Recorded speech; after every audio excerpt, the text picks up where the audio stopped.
तभी तो ये लिखा गया कि दुख खो मेरी तो सो बनी। बोले किसी के साथ मेरी नहीं बनती है।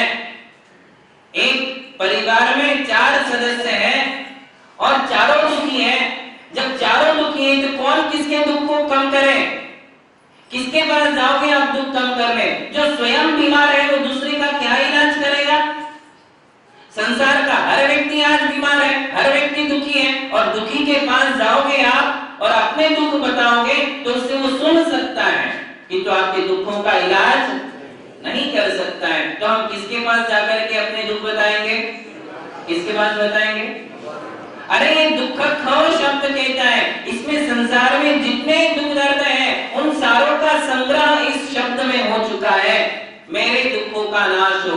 कोई व्यक्ति धन से दुखी है, उसके पास धन नहीं है तो वो दुखी है। कोई व्यक्ति है वो अपने शरीर से दुखी है, बहुत इलाज करवाता है, बहुत पैसा खर्चा करता है, कई हॉस्पिटल्स जा चुका है तो भी उसकी बीमारी का इलाज नहीं होता, तो वो दुखी नहीं रहेगा। ये भी तो एक दुख है कि हमारे शरीर का इलाज नहीं होता है, मेरा घुटना दर्द होता है, पीठ दर्द होती है, लगातार बीमारियां बनी है, लगातार खांसी है, बुखार है या नाना प्रकार की बीमारियां हैं। ये भी तो एक दुख है। ये दुख जब तक शांत नहीं होगा क्या तुम्हारा धर्म में मन लगेगा? और आप भी परेशान रहोगे और आपके घर के दूसरे सदस्य भी आपकी बीमारी के पीछे परेशान रहेंगे, वो भी दुखी है। कोई इसलिए दुखी है कि उसके लिए परिवार में किसी के साथ अंडरस्टैंडिंग नहीं है। परिवार तो है किंतु प्रेम नहीं है, आए दिन झगड़े होते हैं, आए दिन अशांति है, आए दिन आकुलता है। क्या उसका मंदिर में मन लगने वाला है? लगेगा क्या? आज आपका फैमिली सेटलमेंट बहुत अच्छा है इसलिए आपका मन लग जाता है, किंतु एक भी व्यक्ति यदि आपके परिवार का उखड़ जाए, पति और पत्नी में यदि अंडरस्टैंडिंग नहीं है या सास और बहू की नहीं बनती है तो उसका आदमी जो मंदिर में आया है क्या उसका मन लगेगा? क्योंकि रोज ही मेरी बीवी और मेरी माँ दोनों ही झगड़े करते रहते हैं, तो कहां से मन लगेगा? तो वो क्या चाहेगा? ये भी उसका एक दुख है कि भगवान मेरे घर में अंडरस्टैंडिंग हो जाए, मेरे घर में सब परिवार में अंडरस्टैंडिंग रहे कि कहीं किसी के बीच में टकराव ना हो, ईगो ना हो, लड़ाइयां ना हो, गाली गलौज ना हो। जिनके घरों में ये वातावरण है वो दुख वे ही लोग जानते हैं। उन्हें पता है कि घर में क्या टेंशन है, घर में क्या दुख होता है, घर में किस प्रकार से उनको रहना पड़ता है। मन भी नहीं लगता तो भी रहना पड़ता है। दुख एक प्रकार का नहीं है, किसी के सामान की चोरी हो जाती है, किसी को कर्जे का दुख है, किसी की शादी टूट जाती है, किसी की सगाई टूट जाती है, किसी की शादी ही नहीं होती है। आपकी बेटी है उसकी शादी ना हो तो आप सुखी रहोगे? तो क्या ये एक दुख नहीं है? ये भी तो एक दुख है। संसार में एक दुख नहीं है, हम नहीं जानते ज्यादा, वो आप ही लोग जानते हैं, क्योंकि आप लोग प्रत्यक्ष उसका अनुभव करते हो। और ऐसे अनेक दुख है, मानसिक है, शारीरिक है, धन से लेकर के, तन से लेकर के, परिवार से लेकर के, बेटों से दुखी है, बेटियों से दुखी है, सास ससुर से दुखी है, पति से दुखी है, पत्नी से दुखी है, कोई किसी से दुखी है, कोई किसी से दुखी है। तो सबसे पहले कौन सी भावना की? दुख खो। क्या कहा पहले? मेरे दुखों का क्षय हो। देखिए भगवान का कहा हुआ जो धर्म है वो ऐसा नहीं है कि तुम्हारे घर में कुछ भी कर होता रहे तुमको तो धर्म करना ही है। ऐसा हमारा धर्म नहीं कहता है कि तुम्हारी फैमिली में लाख दुख दर्द हो तुम उसकी तरफ ध्यान मत दो, तुमको तो मंदिर आना ही है, तुमको तो अभिषेक पूजा करना ही है। अरे कैसे कोई व्यक्ति कर सकता है? इसीलिए आचार्य ने सबसे पहले ये शब्द डाला कि दुख खो, कि दर्शन करने वाले भक्त के सबसे पहले दुख दर्द दूर हो, दुख शांत हो। और वो कहां से हो सकते हैं? बिल्कुल सही जगह आपने ये कहा, जिनेंद्र भगवान के सामने। किसके सामने कहा? भगवान के सामने आकर सबसे पहले आपने कहा कि मेरे दुखों का क्षय हो। मैं आपकी प्रतिदिन अर्चना, पूजा, वंदना और नमस्कार करता हूँ, भक्ति पूर्वक करता हूँ, मन से करता हूँ। मैंने संसार के सारे सहारे छोड़ दिए हैं, मैं आपके सहारे में आया हूँ। मेरे दुखों का अंत कीजिए, मेरे दुखों का इलाज कीजिए कि मुझे घर से, परिवार से, मन से, तन से, धन से किसी प्रकार का दुख ना हो, जिससे मैं और ज्यादा भक्ति कर सकूं। क्या भावना है उसकी? ऐसे नहीं कि सब मिल जाने के फिर मैं आपको राम राम करूं। बहुत हो गया भगवान, अभी आपने सही कर दिया। ऐसी भावना नहीं है, गलत विचार नहीं है। उसकी क्या विचार है? धर्मात्मा है, धर्म पे अटूट श्रद्धा है, भगवान के चरणों में उसकी श्रद्धा है। इसलिए वो भगवान से कह रहा है कि मेरे दुखों का अंत कीजिए, जिससे मैं आपकी भक्ति और अच्छे तरीके से कर सकूं, और अच्छे से दान दे सकूं, और ज्यादा समय मैं मंदिर में दे सकूं। पहले मेरे दुखों का इलाज कीजिए। ये भावना कहाँ बांधा है? भगवान के चरणों में। और कहीं मत जाओ, कहीं मिथ्या देवताओं के पास जाने की जरूरत नहीं है। किसी कुदेवी देवता नॉन जैन टेम्पल्स में जाने की आवश्यकता नहीं है। कहाँ आना है हमें? हमारे भगवान के चरणों में। भगवान देते हैं, भगवान नहीं देते ऐसा कभी नहीं है। ध्यान रखना है बात। इस पर हम आपके लिए एक स्पेशल लेक्चर देंगे कि जो हमारी मिथ्या भ्रांतियां हमारे दिमाग में फैली हुई है कि हमारे भगवान तो देते ही नहीं, हमारे भगवान तो देते ही नहीं, ये इसके विषय में मैं आपके लिए बिल्कुल सटीक कुंद कुंद स्वामी की गाथा रख के आपको समझाऊंगा कि ऐसा हमारे धर्म में है ही नहीं कि भगवान देते नहीं। संसार का एक भी प्राणी ऐसा नहीं है जिसमें देने की क्षमता ना हो, दानांतराय कर्म का क्षयोक्षम ना हो। और उन्होंने तो दानांतराय कर्म का नाश कर दिया, क्षयिक दान देते हैं। जो भगवान दे सकते हैं वो संसार में कोई नहीं दे सकता है। इसलिए हमने बहुत सही जगह ये प्रार्थना की है कि भगवान मेरे दुखों का अंत कीजिए, मेरा परिवार पहले सेटल कीजिए। भावना भाव भगवान के सामने आपका अधिकार है ये। यदि आप भगवान की भक्ति करते हो, स्तुति करते हो, वंदना करते हो और बहुत ही मन से आप भगवान के पीछे लगे हो, तो आपका अधिकार बनता है कि भगवान मेरा परिवार सेटल हो जाए, पहले मैं सेटल हो जाऊं, मुझे ज्यादा अपेक्षाएं नहीं है, बस मेरा परिवार अच्छे से चलता रहे और मैं आपकी भक्ति में किसी प्रकार का व्यवधान नहीं आए। ऐसा ना हो कि मैं 8 दिन आपके चरणों में ना आ पाऊं, ऐसा ना हो कि मैं महीना भर आपके चरणों में ना आ पाऊं। ऐसी किसी प्रकार की व्यवधान बाधा मेरे परिवार में नहीं आना चाहिए। मेरा मन आपके चरणों में लगा रहे, ये भावना यदि हमें भाना है तो कहाँ भाना है? भगवान के चरणों में। भगवान से रिलेशन अपना रखिए, भगवान से सबसे पहला संबंध साधिए। मन का संबंध भगवान से, तन का संबंध परिवार से। मन का संबंध किससे? सबसे पहले भगवान से। मेरा पहला रिश्तेदार कौन है? भगवान। कौन है? भगवान। ये मेरे पहले रिश्तेदार हैं। और रिश्तेदारी हम कैसे निभाते हैं? उससे भी अच्छी रिश्तेदारी किससे निभाएंगे?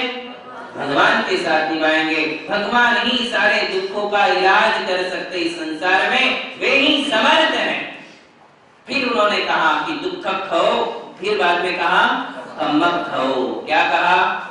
तमक खाओ। अब कहते हैं कि मेरे कर्मों का नाश करो, क्योंकि मैं जानता हूं कि सारे दुखों की जड़ कर्म है। इसलिए अब दुखों का नाश करना है तो किसका नाश करो? कर्मों का नाश करो। देखिए यदि पेड़ पर फल लगा हुआ है तो फल लगने में अनेक कारण हैं, किंतु सबसे मुख्य कारण कौन है? बीज। कौन कारण है? बीज। हालांकि उस फल के लगने में जमीन भी उसके लिए सहायक बनी है। एक फल बीज को बोने वाला जो व्यक्ति है, किसान है, वो भी उसमें सहायक कारण है। खाद पानी उसको समय समय पर मिला, वो भी उसमें सहायक कारण है। किंतु मूल कारण कौन है? बीज है। कौन है? बीज है। बस इसी प्रकार से मेरे लिए दुख देने में कई कारण हो सकते हैं, किंतु मुख्य कारण कौन है? मेरा कर्म। कौन कारण है? कर्म ही मेरा कारण है। भले वो दुख मुझे भाई से हो रहा है, भले वो टेंशन देने वाली मेरी पत्नी है, भले ही मुझे दुख देने वाला मेरा ये शरीर है, बीमारियां हैं, किंतु मूल कारण कौन है? कर्म है। यदि असाता कर्म उदय में ना आता तो मेरा भाई मेरे से मुख मोड़ ही नहीं सकता है। यदि असाता कर्म उदय में नहीं आएगा तो फिर मेरी पत्नी या मेरा पति मेरे साथ किसी प्रकार का वैर विरोध कर ही नहीं सकता। कर्म अनुकूल नहीं है। कौन है? कर्म प्रतिकूल है। कर्म प्रतिकूल होने के कारण आज मेरे साथ सारी समस्याएं जड़ी हुई है। इसलिए दूसरी भावना मेरी क्या है? तमक खाओ। क्या नष्ट हो? कर्म नष्ट हो, दुखों का नाश हो और फिर कर्मों का नाश हो। और फिर तीसरी भावना कहते हैं कि वो ही लाहो। क्या कहते हैं? देखो हम भगवान से मांग रहे हैं। कौन कहता है कि भगवान से नहीं मांगना चाहिए? अरे तो किससे मांगोगे? भगवान से नहीं मांगोगे तो किससे मांगोगे? ये भगवान से ही तो प्रार्थनाएं की जा रही है कि दुख खाओ, कम्मक खाओ। कई लोग हमसे आकर के कहते कि महाराज मुझे उस व्यक्ति ने बताया कि भगवान से तो मांगना नहीं चाहिए, तुम तो मूर्ख हो, तुम तो अनपढ़ हो, तुम तो गवार हो, तुमको तो अकल ही नहीं, भगवान से क्यों मांगते हो? मैंने कहा जो ये कह रहा है वही अनपढ़ है, गवार है, अकल नहीं है, उसी को नहीं है। क्यों ऐसा? क्योंकि उसे ये पता ही नहीं है कि संसार में सबसे अच्छे दाता, सबसे बड़े दाता कौन है और किसके पास जाकर के हमारे लिए प्रार्थनाएं करनी चाहिए। दूसरों को अपने दुख दर्द बताओगे, हंसी मजाक उड़ाएंगे, तुम्हारी हंसी करेंगे, वो तुम्हारी भावनाओं को समझने वाले नहीं हैं। इसलिए किससे मांगना? भगवान से मांगना। और भगवान के बाद यदि कहीं जाकर के कहना है तो गुरु से कह सकते हो, इसके अलावा तीसरा कोई स्थान नहीं। तो हमारे लिए भगवान को कहना है कि दुख खाओ, तमक खाओ, और फिर क्या कह रहे?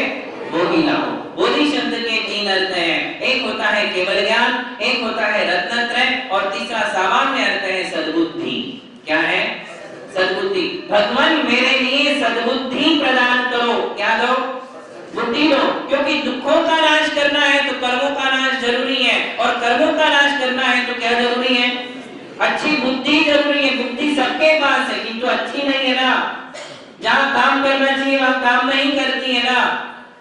जैसी बुद्धि चाहिए वैसी बुद्धि नहीं है, दुर्बुद्धि है, कुबुद्धि है। इसमें मुझे कौन सी बुद्धि दो?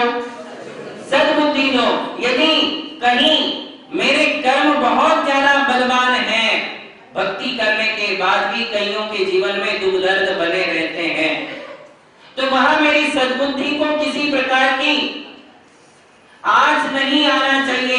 कई लोग बहुत धर्म करते हैं, वाकई में मन से करते हैं, धन से करते हैं, और मन से धर्म करने के बाद भी उनके दुखों का इलाज नहीं हो रहा है, तो फिर उनका धर्म से मन उठ जाता है कि इतना करने के बाद भी नहीं होता, क्या है इस धर्म में?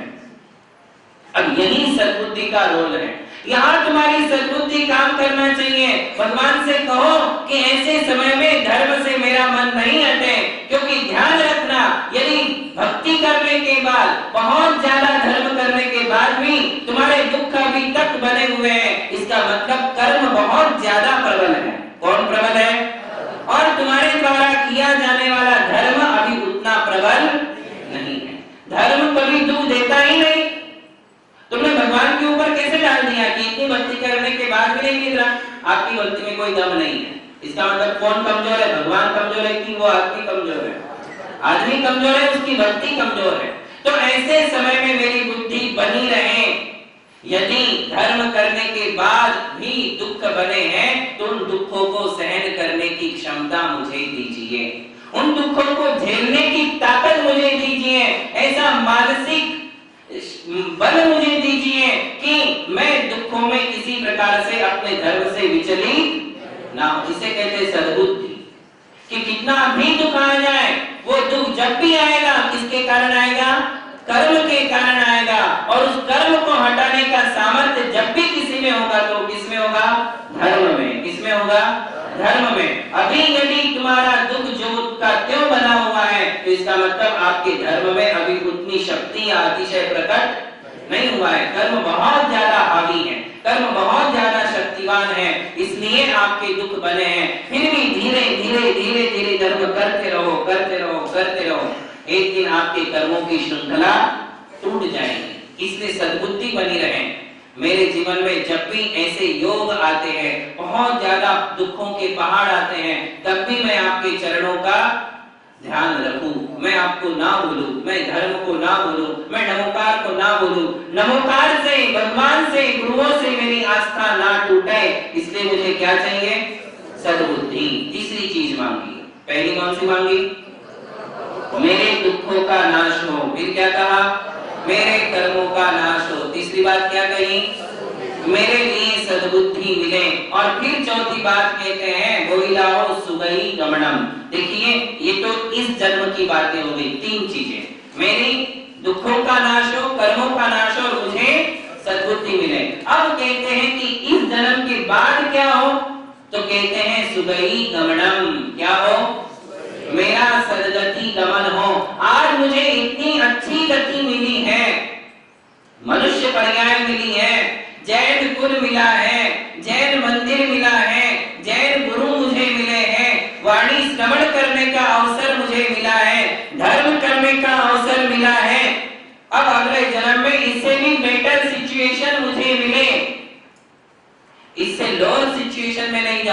ऐसा ना हो कि अगले जन्म में आपके दर्शन ही बंद हो जाए, ऐसा ना हो कि जिनवाणी का श्रवण ही ना मिले, ऐसा ना हो कि ऐसी पर्याय में चला जाऊं जहां धर्म से दूर दूर तक कोई संबंध नहीं है। ऐसी पर्याय मुझे सदगति गमनम, सुगति गमन, मेरी अच्छी गति हो। आज मैं आपके मूर्ति का दर्शन कर रहा हूं, अब ऐसा लाभ मिले कि साक्षात आपका दर्शन हो जाए। आज आपके मंदिर में दर्शन कर रहा हूं, अब ऐसा योग है कि आपके समव शरण में दर्शन करूं। आज मुझे ऐसे मुनियों के दर्शन हो रहे हैं, अब ऐसा योग है कि मुझे रुद्धि संपन्न मुनियों के, योगी मुनियों के, शुद्धोपयोगी मुनियों के भी दर्शन हो जाए। और आज मैं श्रावक धर्म का पालन कर रहा हूं, अब ऐसा योग आ जाए कि अगले जन्म में मैं मुनि धर्म का भी पालन। इसे कहते हैं सुगहि गमनम। क्या कहते हैं? ऐसा नहीं कि आज मेरा बंगला है, अगले जन्म में राजमहल मिल जाए। तुम लोगों की बुद्धि उधर चलती है। शायद बेटर सिचुएशन का मतलब ये है कि आज जो फैसिलिटीज है, अगले जन्म में फैसिलिटीज 4 गुना हो जाए और बढ़िया मिल जाए। ऐसा नहीं है, वो अपने आप मिलेगा, वो मांगना नहीं पड़ेगा आपके लिए, वो तो अपने आप आपके पीछे दौड़ेगा। क्या होगा? आपके पीछे। क्योंकि यदि तुम्हारा पुण्य तुम्हारे लिए अगले जन्म में समव शरण के दर्शन करा सकता है, तो क्या वो तुम्हारे लिए झोपड़ी से बंगला और बंगला से महल नहीं दे सकता? अवश्य ही देगा, कि तू उसे मांगने की आवश्यकता नहीं। दुख खो एक बात अलग है, दुख खो, मेरे दुखों का नाश हो, ये एक बात अलग है। और ये जो है, ये तो आपकी अभी तृष्णाएं भड़क रही है, अभी आपकी आशाएं बोलने लग गई कि नहीं इससे बेटर चाहिए, इससे बेटर चाहिए। ये हम नहीं कह रहे। मेरे लिए दुखों का नाश इसलिए हो कि मैं अच्छे रीति से और धर्म ध्यान कर सकूं, इसलिए दुख खो, तमक हो, बोधिला हो, सुगहि गमनम। अब सुगहि गमनम यदि चाहिए तो उसके लिए क्या चाहिए? तो कहते हैं समाधि मरणम। क्या होना चाहिए? क्योंकि यदि समाधि मरण नहीं हुआ, यदि अंत समय में नमोकार का ध्यान नहीं रहा, यदि अंत समय यदि खाने पीने में ध्यान चला गया, अंत समय में वेदनाओं में गया, वेदनाओं में रोने धोने में यदि मेरी मृत्यु हो गई, प्राण चले गए, तो तुम्हारे जीवन भर का धर्म किया कराया रह जाएगा। और अंत समय का जो वो क्षण है, वो क्षण तुम्हारे लिए कहाँ ले जाएगा? तिर्यंच पर्याय में। कहाँ ले जाएगा? तिर्यंच पर्याय में ले जाएगा। इसलिए सुगति गमन के लिए आवश्यक है समाधि मरण। क्या आवश्यक है? यदि आप किससे मांग रहे हो? भगवान से मांग रहे हो। पूज्यपाद आचार्य कहते हैं, आबाल्यात् जिन देव देव भवता श्रीपादयो सेवया। हे भगवान, मैंने आबाल्यात्, बचपन से लेकर के आज तक आपकी भक्ति की है, मुझे इस भक्ति का फल कुछ नहीं चाहिए। अंतिम समय में प्राण प्रयाण क्षण, जब प्राण इस घट से बाहर निकलेंगे, तब मेरे ध्यान में, तब मेरी आंखों के सामने, तब मेरे कानों में केवल आप ही आप होना चाहिए। इससे बढ़कर और मुझे भक्ति का कोई फल नहीं चाहिए। जब प्राण गमन करेंगे, उस समय नमोकार मेरे घट में हो, आपकी छवि मेरी आंखों में हो, आपकी वाणी मेरे कानों में हो। इससे बढ़कर और भक्ति का फल मुझे नहीं चाहिए। इसे कहते हैं समाधि मरण। महावीर भगवान की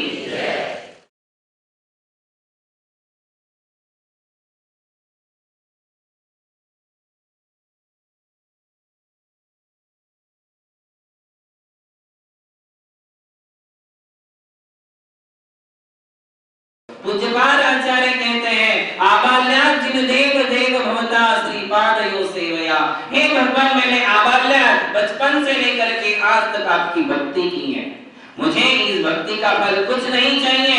अंतिम समय में प्राण प्रयाण क्षण, जब प्राण इस घट से बाहर निकलेंगे, तब मेरे ध्यान में, तब मेरी आंखों के सामने, तब मेरे कानों में केवल आप ही आप होना चाहिए। इससे बढ़कर और मुझे भक्ति का कोई फल नहीं चाहिए। जब प्राण गमन करेंगे, उस समय नमोकार मेरे घट में हो, आपकी छवि मेरी आंखों में हो, आपकी वाणी मेरे कानों में हो। इससे बढ़कर और भक्ति का फल मुझे नहीं चाहिए। इसे कहते हैं समाधि मरण। और फिर अंत में कहते हैं, जिन गुण संपत्ति हो मध्यम।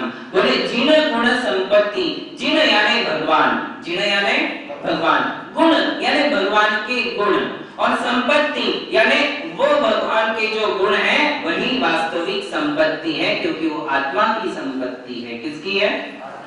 और वो जिण गुण संपत्ति क्या है? तो चार चीजें हैं, अनंत ज्ञान, अनंत दर्शन, अनंत सुख, अनंत शक्ति। ये चार जिनेंद्र भगवान के गुण माने जाते हैं। वो गुण मेरी आत्मा में भी है। प्रत्येक आत्मा में ज्ञान, दर्शन, सुख और वीर्य है, किंतु अनंत नहीं है। क्या नहीं है?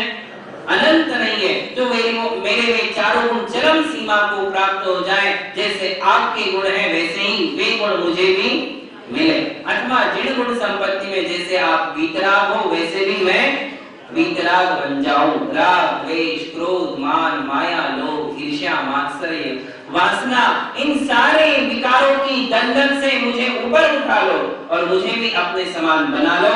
ये अंतिम भावना है। कौन सी? जिण गुण संपत्ति हो मन। किंतु सबसे पहले क्या है? दुख खो। जो दुख खो नहीं कर पाएगा वो जिण गुण संपत्ति क्या प्राप्त करेगा? लोग कहते हैं कि भगवान के पास तो सिर्फ ये मांगो कि मैं भगवान बन जाऊं। अरे उसको इंसान तो बनने दो, वो एक अच्छा इंसान बन जाए, वो एक अच्छा गृहस्थ बन जाए, वो एक अच्छा धर्मात्मा बन जाए, वो एक अच्छा सम्यक दृष्टि बन जाए, फिर कभी वो भगवान बनेगा। किंतु पहले ही भगवान बनाने की होड़ में यदि लगा दोगे तो वो इंसान भी नहीं बन पाएगा और भगवान भी नहीं बन पाएगा। इसलिए सीक्वेंस है, बहुत ही बढ़िया है। देखो इसमें विज्ञान है, इसमें कुछ ऐसे कारण है, तर्क है, उसके कारण ये सीक्वेंस बिल्कुल परफेक्ट है। दुख खो, कम्म खो, बोधि लाभो, सुगरी गमनम, समाहि मरणम और जिण गुण संपत्ति हो। बात समझ में आई सबके लिए? एक बार हमारे पीछे बोलिए, नित्य कालम। कैसे बोलना है? याद है किसी को? कैसे बोलने को कहा था? अंतिम पंचांग नमस्कार में हम ये बोल रहे हैं, भावना बहा रहे हैं और हाथ जोड़ करके बोल रहे हैं। अंतिम पंचांग नमस्कार में पहले तो हम ऐसे ही बोलेंगे, नित्य कालम, हाथ जोड़िए। अब आप जो है 3 बार जो आवर्त करेंगे उसमें 3 शब्द बोलेंगे, अच्छेमी, पूजेमी, वंदामी। अब शिरोमणि करेंगे, नमस्कामी।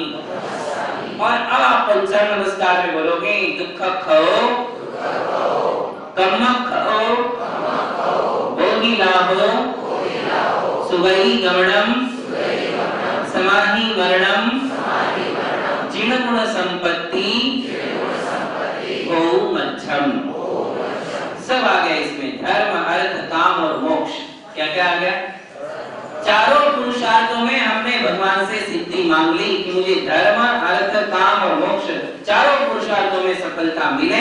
ये इस प्राकृत शब्दों का अर्थ हो चुका है। तो इस प्रकार हमने क्या किया? तीसरा पंचांग नमस्कार भगवान को किया। उस समय हमने ये प्रार्थना भगवान के चरणों में रखी। ये पंचांग नमस्कार करने के बाद अब आपके लिए लौटना है। क्या करना है? लौटना है। किंतु लौटने के पहले और भी कुछ फॉर्मेलिटीज बाकी हैं, और भी कुछ क्रियाएं बाकी हैं। जैसे भगवान का जो अभिषेक का गंधोदक है वो हमारे लिए लगाना है, चंदन हमारे लिए सिर पर लगाना है। किंतु उसके पहले भी कुछ है। यदि मंदिर में शासन देवी देवता है, देखिए उनकी उपेक्षा नहीं कर सकते हो आप, उनकी उपेक्षा करके हम बाहर नहीं निकल सकते हैं। यदि मंदिर में शासन देवी देवताओं का स्थान है तो उनके पास जाकर के उनके सम्यक दर्शन का, उनकी भक्ति का, उनकी शासन में अनुरक्ति का आपको सम्मान करना है। किसका सम्मान करना है?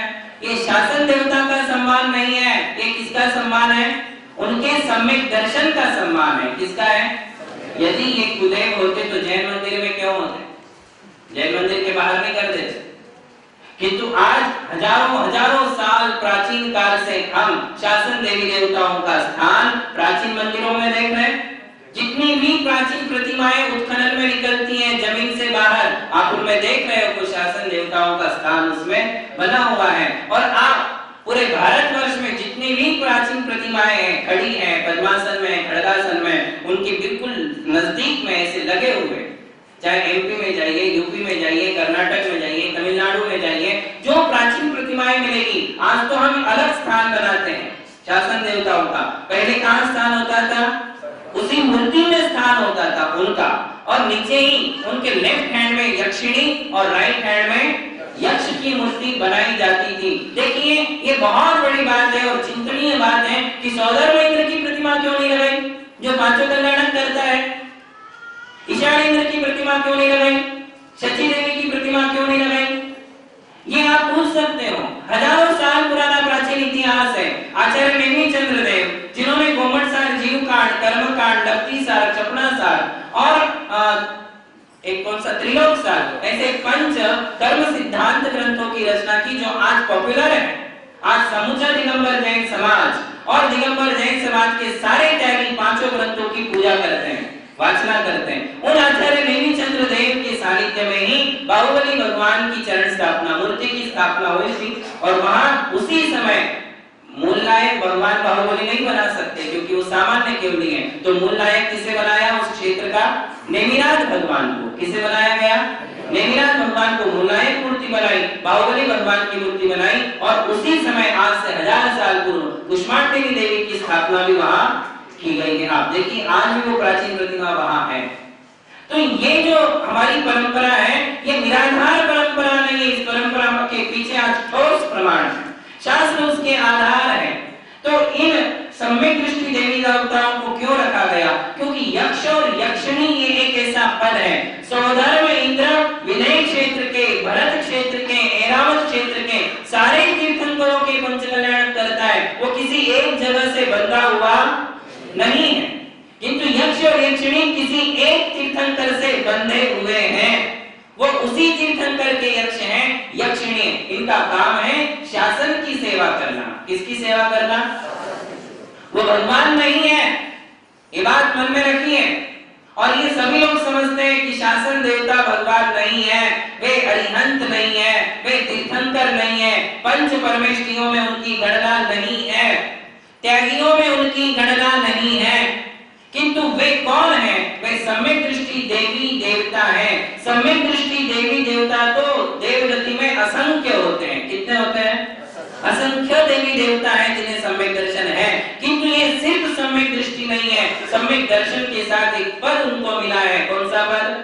यक्ष पद और यक्षिणी पद। कौन सा पद मिला? सबको नहीं मिलता। जैसे सामान्य केवली बहुत हो सकते हैं, किंतु तीर्थंकर कितने होंगे? 24 नहीं होंगे। वैसे सम्यक दृष्टि देव बहुत हो सकते हैं, किंतु यक्ष और यक्षिणी कितनी रहेगी? 24 ही रहेगी। तो इन यक्ष और यक्षिणी के लिए कौन सा कार्यभार सौंपा जाता है? उनके लिए दिया जाता है शासन की सेवा। वे जिन शासन में अनुरक्त रहते हैं, जिन शासन की सेवा करते हैं, जिन शासन की भक्ति करते हैं, उस तीर्थंकर के काल में होने वाले घोर सर्वों को दूर करने का कार्य वो करते हैं। वो उसी तीर्थंकर से संबंध रखते हैं। इसलिए जिस तीर्थंकर की मूलनायक प्रतिमा होगी, उसके यक्ष और यक्षिणी की स्थापना उस मंदिर में की जाती है। अब यदि की गई है तो आप लोग क्या करोगे? आप लोग सिर्फ उनकी सेवा का सम्मान करोगे। जैसे कि कोई गुरु भक्त की आप सम्मान करते हो कि ये संगपति हैं। जैसे आचार्य शांति सागर जी महाराज के संगपति बने थे। कौन बने थे? आपकी मुंबई नगर के झवेरी पूनमचंद घासीचंद, जिन्होंने कालवा देवी मंदिर बनाया। आप उनके घर में जाकर के देखिए कि उनका जगह जगह पर कितना सम्मान हुआ था। वो सम्मान नहीं चाहते थे, मना करते थे, फिर भी समाज उनका सम्मान करती थी और प्रशस्ति पत्र देती थी। ये क्या है? किसका सम्मान है? क्या वो भगवान है? क्या वो संगपति भगवान है? क्या वो संगपति गुरु है? क्या वो संगपति त्यागी है? फिर भी उसका सम्मान क्यों किया? अरे ये उसकी गुरु भक्ति का सम्मान है। और सम्मान करने से कोई वो भगवान या गुरु नहीं बन जाते हैं। हमने उनके सम्यक दर्शन, अरे गुरु भक्त में तो ये भी नहीं देखा जाता कि सम्यक दृष्टि है या नहीं। गुरु का भक्त है, गुरु की सेवा करता है, संघ संचालना करता है, तो उसका हम सम्मान करते हैं। ये भी नहीं पता कि इसको सम्यक दर्शन हुआ है या नहीं। सम्मान के लिए सिर्फ ये देखा जाता है कि जिन शासन में ये कितना समर्पित है, गुरुओं के लिए कितना समर्पित है, उनका हम सम्मान करते हैं। परसों यह सम्मान हुआ, हमारे ही सामने तो हुआ कि नहीं सम्मान? किस चीज का सम्मान था? पैसे देने का सम्मान नहीं था।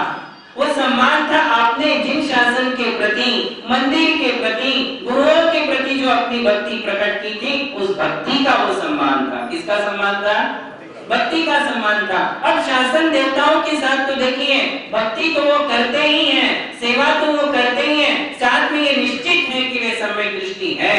क्यों है पता है? क्योंकि समो शरण की 8वीं भूमि में बिना सम्यक दर्शन के कोई प्रवेश नहीं कर सकता है। और शासन देवी देवताओं का स्थान तिलोय पंडित नाम के ग्रंथ में लिखा है कि तीर्थराणम पासे चिट्ठंती, ये शब्द है तिलोय पंडित के। उन्होंने कहा कि तीर्थंकरों के पार्श्व भाग में ही वो रहते हैं। कहाँ रहते हैं?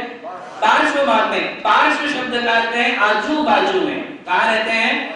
और 3 कटनी जो बनती है, उन 3 कटनियों पर में से पहली कटनी पर यक्ष यक्षिणियों का स्थान होता है। इसलिए हम उनका सम्मान करते हैं कि ये जिन शासन के अनुरक्त देवता है। सम्यक दर्शन तो है ना, सम्यक दृष्टि जीव का स्वभाव है, वात्सल्य, साधर्म के प्रति वात्सल्य रखना। ऐसी कैसी उपेक्षा हो सकती है? हम तो किसी व्यक्ति की उपेक्षा नहीं करते, हम तिनके की उपेक्षा नहीं करते, तिनके का तिरस्कार नहीं करते। उनका कैसे तिरस्कार हो सकता है? क्या ये संभव है? जैन धर्म में क्या किसी प्राणी मात्र में किसी का तिरस्कार लिखा गया है? अजैन भी होगा तो उसके प्रति कौन से भाव रखे जाएंगे? कौन बताएगा? एग्जैक्ट आंसर चाहिए। कोई अजैन भी है जो तुम्हारा साधर्मी नहीं है तो उसके प्रति कौन से भाव रखने चाहिए? नहीं, वात्सल्य तो साधर्मी के प्रति है। माध्यस्थ तो विपरीत वृत्तियों के लिए मैत्री भाव रखा जाता है। इस संसार में एकेंद्रीय से लेकर पंचेंद्रीय तक जितने जीव हैं उन सबके प्रति जैन धर्म कहता है कि मैत्री भाव रखो। तिरस्कार के भाव तो किसी के प्रति है ही नहीं। तो हम जब एकेंद्रीय के प्रति भी मैत्री भाव रखते हैं तो यक्ष यक्षिणियों का कैसे तिरस्कार हो सकता है? कैसे उनकी अवमानना हो सकती है? ये संभव नहीं है, त्रिकाल में संभव नहीं है। इसलिए यदि मंदिरों में शासन देवी देवताओं का स्थान है और यदि आपके लिए जैन धर्म समझ में आता है, आपका सम्यक दर्शन समझ में आता है, आपका वात्सल्य गुण समझ में आता है, तो आपको उनके सम्यक दर्शन का सम्मान करना है। किसका सम्मान करना है? सम्यक दर्शन का। शासन के प्रति आसक्ति जो उनकी जो बनी हुई है उस आसक्ति का सम्मान करना है। इसके अलावा और कुछ है ही नहीं। रत्नकांडक शावकाचार्य की जो वो श्लोक है वरो परीक्षया याशावान, उसकी संस्कृत टीका और एक बार आप सुनिए, पढ़िए। समय आने पर हम आपके लिए वो भी बताएंगे। आज ये प्रासंगिक विषय है कि मंदिर से बाहर निकलने के पहले और कौन सी बातें रह गई। तो यदि महाशासन देवताओं का स्थान है तो हमारे लिए यक्ष के पास भी जाना चाहिए, यक्षिणी के पास भी जाना चाहिए कि जो सम्यक दर्शन आपने पाया है वैसा सम्यक दर्शन मेरा भी बना रहे, वैसी विशुद्धि मुझे भी मिले, वैसे ही शासन में भक्ति, शासन में आसक्ति मेरी भी बनी रहे। मेरे से ज्यादा शासन की सेवा और आसक्ति आप में है, मैं उतना समय नहीं दे सकता हूँ। मंदिरों की रक्षा के लिए, धर्म की रक्षा के लिए, गुरुओं की रक्षा के लिए, जिन शासन की प्रभावना के लिए जो आपका योगदान है वो मैं अपने पूरे जीवन में नहीं दे सकता हूँ। दे सकते हो आप, क्योंकि आपके पीछे और दूसरे काम बहुत ज्यादा पड़े हुए हैं। आप कितना कर पाओगे? तो वो आप में है, उस गुण का सम्मान हम आपके लिए एक अर्घ्य समर्पण करके करते हैं। पूज्यपाल आचार्य ने और पूज्यपाल आचार्य से लेकर जितने आचार्यों ने अभिषेक पाठ की रचना की है, प्राचीन है, तो उन प्राचीन अभिषेक पाठों में यक्ष यक्षिणी अथवा देवताओं के लिए 3 शब्दों का प्रयोग किया है। एक है प्रतिगृह्यताम प्रतिगृह्यताम, एक है यजाम है, या फिर कहते हैं अर्घ्यम गृहाण गृहाण, क्या कहते हैं, या फिर अर्घ्यम समर्पयामि निर्वपामिति स्वाहा। ये उनके लिए प्रयोग नहीं किया जाता। क्या प्रयोग करते हैं? अर्घ्यम समर्पयामि। ये किसका काम है? हमारा नहीं। हम भी देव दर्शन करते हैं किंतु हम अपने देव दर्शन में भगवान के प्रति अपनी भावनाएं समर्पित करते हैं। आपको भगवान के साथ साथ यक्ष यक्षिणियों के प्रति भी अपनी भावनाओं को रखना है और वहां जाकर के आप एक अर्घ्य उनके लिए चढ़ा सकते हो। उससे आपके सम्यक दर्शन में और विशुद्धि ही होने वाली है। एक बात ध्यान में रखो कि लोग कहते हैं कि उनको कोई भगवान मानता है, और मैं दावे के साथ कहता हूँ कि जो लोग यक्ष यक्षिणियों को मानने वाले हैं उन लोगों के लिए रात की आधी नींद में उठाओ और आधी नींद में पूछो कि तेरा भगवान कौन है, वो महावीर का ही नाम लेगा, वो यक्ष यक्षिणी का नाम लेगा। देखिए जो बात है वो है, वो महावीर को ही अपना भगवान कहता है, वो वीतराग को ही अपना भगवान कहता है। कोई पद्मावती को मानने वाला पद्मावती को भगवान नहीं कहता है अरे ये क्या बात है, कौन सी नई नई बातें सिखा रहे हो। परिवार में जाकर के यदि आपके लिए कोई परिवार में आए नया आदमी, और नया आदमी आकर के आपके बच्चे को सिखाए, देख बेटा दादा को दादा ही मानना, पापा को पापा ही मानना, पापा को दादा मत मानना, ये कौन सी नई बात सिखा रहे हैं। अरे वो तो पापा को पापा ही मानता है, दादा को दादा ही मानता है, उसने पापा को आज तक दादा नहीं कहा और दादा को कभी पापा नहीं कहा। तो ये कौन सी नई बात, ये सिखा करके तुम उसको और उलझन में डाल रहे हो, वो और कंफ्यूज हो जाता है कि कहीं मैं पापा को दादा तो नहीं मानता हूं, कहीं मैं दादा को पापा को नहीं मानता, उसको आप कंफ्यूज करने का काम कर रहे हो। एक आज तक की 21वीं शताब्दी तक पंचम काल के आज तक के जितने समय बीते, आज तक किसी ने शासन देवता को अरिहंत नहीं माना है। उन्होंने उनको भगवान और गुरु से बात का दर्जा दिया है, गुरु के ऊपर भी किसी ने नहीं माना है। मानते हो आप भाई, आप लोग पद्मावती को मानते हो, कई लोग यहाँ है, क्या आपने आज तक उनको भगवान से बड़ा माना? क्या आज तक आपने उनको हरिता माता जी से बड़ा माना या किसी शुल्लक एल्लक से बड़ा माना? नहीं माना। हमने उनको उनका जो स्थान है वही स्थान दिया है, और जिसका जो स्थान है, दीपक का अपना स्थान है, सूर्य का अपना स्थान है, सूर्य को अपना स्थान दो, दीपक को अपना स्थान दो, जिसका जो स्थान है उसको वो स्थान देना और उस स्थान के अनुसार उनके साथ व्यवहार करना, यही तो सम्यक दर्शन है। इसलिए यदि मंदिर जी से बाहर निकलने के पहले आपने शासन देवताओं को यदि आगे दे भी दिया तो उसमें आपके सम्यक दर्शन की कोई हानि नहीं होने वाली, बल्कि वात्सल्य गुण प्रकट किया, इसलिए आपके सम्यक दर्शन में और विशुद्धि बढ़ने ही वाली है, और वो देव दर्शन विधि आपकी परफेक्ट मानी जाएगी। उसके पश्चात आप आओगे और आने के बाद आप बंधोदक ग्रहण करोगे। क्या करोगे? अब इस विषय में जो कुछ भी डिटेल्स है, विस्तार है, हम आपके लिए कल बताएंगे। महावीर भगवान की जय।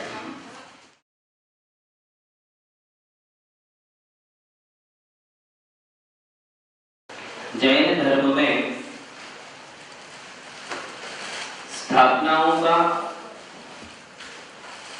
बहुत ही बड़ा महत्व दर्शाया गया है।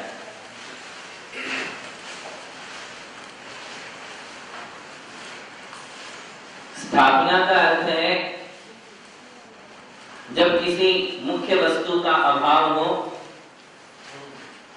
और हमारे लिए उसकी आवश्यकता हो तो हम किसी दूसरी वस्तु में उस मुख्य वस्तु की स्थापना, कल्पना करते हैं, उसे स्थापना कहते हैं। मुख्या भावे सति प्रयोजने, मुख्य का अभाव और प्रयोजन के होने पर जो कल्पना की जाए उसे स्थापना कहते हैं। आज हमारे सामने मुख्य का अभाव है, किसका? अरिहंत भगवान का। साक्षात अरिहंत हमारे सामने नहीं है, साक्षात समौशरण हमारे सामने नहीं है, समौशरण में विराजमान तीर्थंकर आज हमारे सामने नहीं है। इसे कहते हैं मुख्य का अभाव, और हमें उनकी जरूरत है। किसकी? अरिहंतों की। अरिहंत आज समौशरण में विराजमान नहीं है, आज समौशरण नहीं है, साक्षात तीर्थंकर नहीं है, और हमें उनकी जरूरत है, क्योंकि हमें उनकी आराधना करना है, हमें उनकी पूजा करना है, हमें उनके निमित्त से अपने परिणामों को सुधारना है, अपने जीवन में परिवर्तन लाना है, अपने स्वभाव में परिवर्तन लाना है। तो हमारे लिए अरिहंत की आवश्यकता है, और मुख्य का अभाव है, अर्थात अरिहंत हमारे सामने नहीं है। इसलिए अब उनकी कल्पना हमने किसमें की? स्थापना किसमें की? पाषाण में। किसमें की? इसे कहते हैं स्थापना, कि मुख्य नहीं है किंतु हमें उनकी जरूरत है, इसलिए उनकी कल्पना किसी अन्य वस्तु में करना। और हम ये देखते आए हैं कि हमारे दिगंबर जैन धर्म में हम अरिहंतों की स्थापना पाषाण में करते हैं, रत्नों में करते हैं, सोने की मूर्ति में, चांदी की मूर्ति में, रत्नों की मूर्ति में और पाषाण की मूर्ति में हम उनकी कल्पना करते हैं। केवल कल्पना नहीं करते, उसका एक बृहत अनुष्ठान करते हैं, और वो आप सबके लिए पता है, उसे हम पंच कल्याणक कहते हैं, महोत्सव करते हैं। केवल ऐसा नहीं कि एक जयपुर से हमने मूर्ति बनवा ली और लाकर के मंदिर में रख दी, किसी में आप भगवान की कल्पना करिए, ऐसा सामान्य उसका प्रोसीजर नहीं है। इसकी एक विशेष विधि होती है, उसी विधि विधान के तहत वो मूर्ति एक भगवान की गरिमा को प्राप्त हो जाती है। उसे हम पंच कल्याण प्रतिष्ठा, अंकन्यास, सूर्य मंत्र आदि की विधि से उसमें हम भगवान की कल्पना करते हैं। अब कहा यह गया है कि साक्षात अरिहंत के दर्शन से जो पुण्य होने वाला है या साक्षात अरिहंत के दर्शन से जो कार्य होने वाले हैं वे सब के सब भले ही ना हो, किंतु अब उनकी मूर्ति के साथ हम जो भक्ति रूप व्यवहार करेंगे उससे हमारे लिए तीव्र पुण्य कर्म का बंध और पाप कर्मों का संवर और निर्जरा हमारे लिए होती है। पीछे बंधे हुए जो हमारे पाप कर्म हैं वे पाप कर्म अरिहंत भगवान की मूर्ति के दर्शन मात्र से विलय को प्राप्त हो जाते हैं। वो अतिशय उस मूर्ति में आ जाता है। हालांकि मूर्ति अचेतन है, अचित्त है, उसमें जीव नहीं है, किंतु हमने उसमें एक विशेष विधि पूर्वक अरिहंत भगवान की स्थापना की है। मुनियों के द्वारा उसमें सूर्य मंत्र दिए गए हैं और विशेष प्रकार की प्राण प्रतिष्ठा उसमें की गई है। अब वो मूर्ति नहीं रही, वो भगवान बन गए। क्या बन गए? भगवान। तो उसमें एक श्लोक आता है, 3 बातें उसमें बताई है कि किसी भगवान की मूर्ति में पाषाण की कल्पना करना और मंत्रों में अक्षरों की कल्पना करना और गुरुओं में सामान्य व्यक्ति की कल्पना करना कि ये गुरु क्या है, हम जैसे ही तो है, हमारे जैसा ही तो शरीर है, हम जैसे ही तो होते हैं। तो किसी गुरु में सामान्य इंसान की कल्पना करना या किसी भगवान की मूर्ति को पाषाण कह देना या किसी मंत्र को सामान्य अक्षर की कल्पना करना, ऐसा करने से त्रयाणाम नरक स्थिति, उनकी नरक आयु का बंध उनके लिए होता है। यहाँ तक प्रतिष्ठा शास्त्रों में लिखा है कि जिस मूर्ति में प्राण प्रतिष्ठा हो गई, पंच कल्याणक जिसके हो गए, तीर्थंकरों की स्थापना जिसमें हो गई, सूर्य मंत्र जिसमें दिए गए, अब वो पाषाण नहीं रहा, वो क्या बन गए? भगवान बन गए। अब उनमें हमें केवल भगवान को ही देखना चाहिए। अब उसमें पाषाण, पीतल, पंचधातु, अष्टधातु और रत्न, सोना, चांदी आदि बातें गौण हो गई। अब वो क्या बन गए? भगवान। चाहे वो सोने की मूर्ति हो, चाहे वो पीतल की हो, चाहे अष्टधातु की हो, किंतु उनमें समान भगवत्ता अब निर्माण हो चुकी है, समान भगवत्ता आ चुकी है। इसलिए अब उनके लिए हमें किसी प्रकार की दूसरी कल्पना नहीं करते हुए केवल भगवान की कल्पना करना चाहिए। और उसमें कहा गया है कि ऐसा यदि जिनबिंब है, कैसा जिनबिंब?